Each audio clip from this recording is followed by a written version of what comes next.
kutsara liog dabi. Mango. Mag-ice cream tayo, guys. Tapos, ano siya may ato sini? Huongon rin.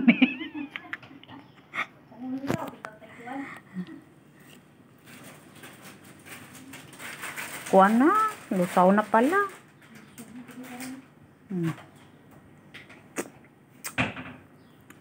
Malamig ba? Malamig pala tong ice cream, guys. Mango flavor with cheese. Pasaway.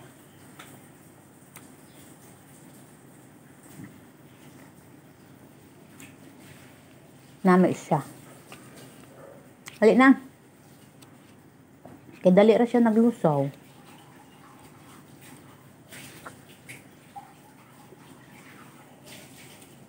Hali na lang naglusaw, be.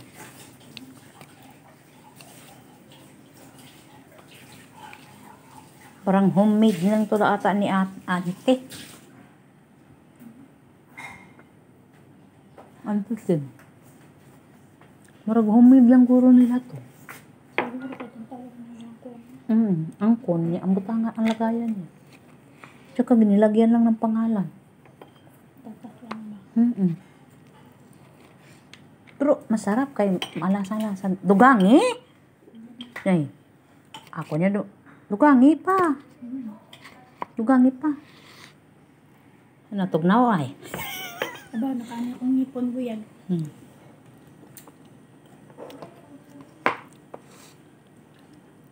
Ang asim ng mangga. Andyan siya.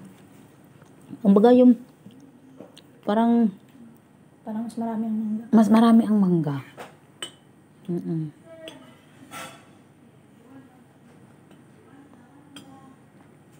Homemade to, guys. Homemade lang to.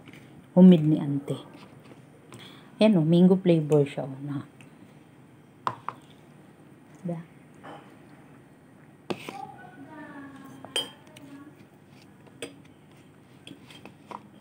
Ewan ko anong pinaglalaban ni Joy. May luto na siguro.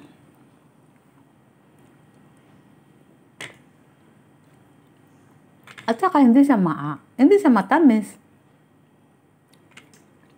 Asim na mangga. May asim siya.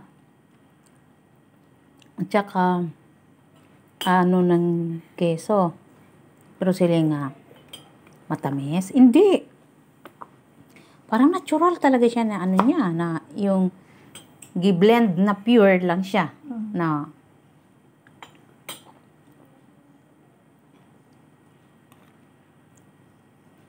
inaluan lang ng cheese. Ang sarap. Masarap pala pag mag-homemade ka. Kasi walang walang halong ibang may sugar. Pure lang siya, pure. Ayan na, guys. Salamat. Naubos ko na lahat.